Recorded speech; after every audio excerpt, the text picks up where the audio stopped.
ಈ ಕಥೆಯ ಹೆಸರು ಚಿಕ್ಕ ಹಳ್ಳಿಯಲ್ಲಿನ ಅಚ್ಚರಿಯ ನಿಧಿ. ಸುವರ್ಣಪುರ ಹಳ್ಳಿ ತುಂಬಾ ಹಸಿರಾಗಿತ್ತು. ಆದ್ರೆ ಜನರು ತುಂಬಾ ಬಡವರಾಗಿದ್ದರು. ಹಳ್ಳಿಯ ಮಧ್ಯದಲ್ಲಿ ಒಂದು ಹಳೆಯ ದೇವಾಲಯ ಇತ್ತು. ಆ ದೇವಾಲಯದ ಬಗ್ಗೆ ಒಂದು ರಹಸ್ಯ ಕಥೆ ಎಲ್ಲರಿಗೂ ಗೊತ್ತಿತ್ತು. ದೇವಾಲಯದ ಕೆಳಗೆ ಒಂದು ನಿಧಿ ಮರೆ ಮಾಡಲಾಗಿದೆ ಎಂದು. ಆ ಹಳ್ಳಿಯಲ್ಲಿ ರಾಜು ಎಂಬ ಚಿಕ್ಕ ಹುಡುಗನಿದ್ದ. ಅವನು ಕುತೂಹಲದಿಂದ ಕೂಡಿದವನು. ಒಂದು ದಿನ ಅವನು ತನ್ನ ಅಜ್ಜನ ಬಳಿ ಈ ನಿಧಿಯ ಕಥೆ ಕೇಳಿದ. ಅಜ್ಜನು ಹೇಳಿದನು, ನಿಧಿ ಹಣವಲ್ಲ ಕಣೋ, ಅದನ್ನು ಕಂಡರೆ ಹಳ್ಳಿ ಬದಲಾಗುತ್ತದೆ.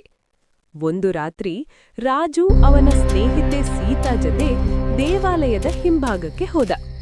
ಅಲ್ಲಿ ಹಳೆಯ ಕಲ್ಲಿನ ಮೇಲೆ ವಿಚಿತ್ರ ಗುರುತು ಕಂಡರು. ಆ ಗುರುತನ್ನು ಒತ್ತಿದಾಗ ಒಂದು ಗುಪ್ತದ್ವಾರ ತೆರೆದಿತು. ಅವರು ಒಳಗೆ ಹೋದಾಗ ಚಿನ್ನ ಬೆಳ್ಳಿ ಕಾಣಲಿಲ್ಲ, ಆದರೆ ಹಳೆಯ ತಾಮ್ರದ ಫಲಕಗಳು, ಕೃಷಿ ವಿಧಾನಗಳ ಪುಸ್ತಕಗಳು ಮತ್ತು ನೀರು ಹರಿಸುವ ನಕ್ಷೆಗಳಿದ್ದವು. ಅದರಲ್ಲಿ ಬರೆಯಲಾಗಿತ್ತು, ಈ ಜ್ಞಾನವನ್ನು ಬಳಸಿದರೆ ಹಳ್ಳಿ ಶ್ರೀಮಂತವಾಗುತ್ತದೆ. ರಾಜು ಮತ್ತು ಸೀತಾ ಆ ಜ್ಞಾನವನ್ನು ಹಳ್ಳಿಯವರಿಗೆ ತಿಳಿಸಿದರು. ಹೊಸ ಕೃಷಿ ವಿಧಾನಗಳಿಂದ ಬೆಳೆ ಚೆನ್ನಾಗಿ ಬಂದಿತು. ನೀರಿನ ಸಮಸ್ಯೆ ತೀರಿತು. ಹಳ್ಳಿ ನಿಧಾನವಾಗಿ ಅಭಿವೃದ್ಧಿಯಾಯಿತು.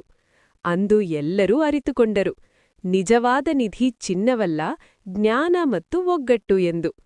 ಅಂದಿನಿಂದ ಸುವರ್ಣಪುರ ಹಳ್ಳಿ ಸಂತೋಷದಿಂದ ಬದುಕಿತು. Green heart, big star.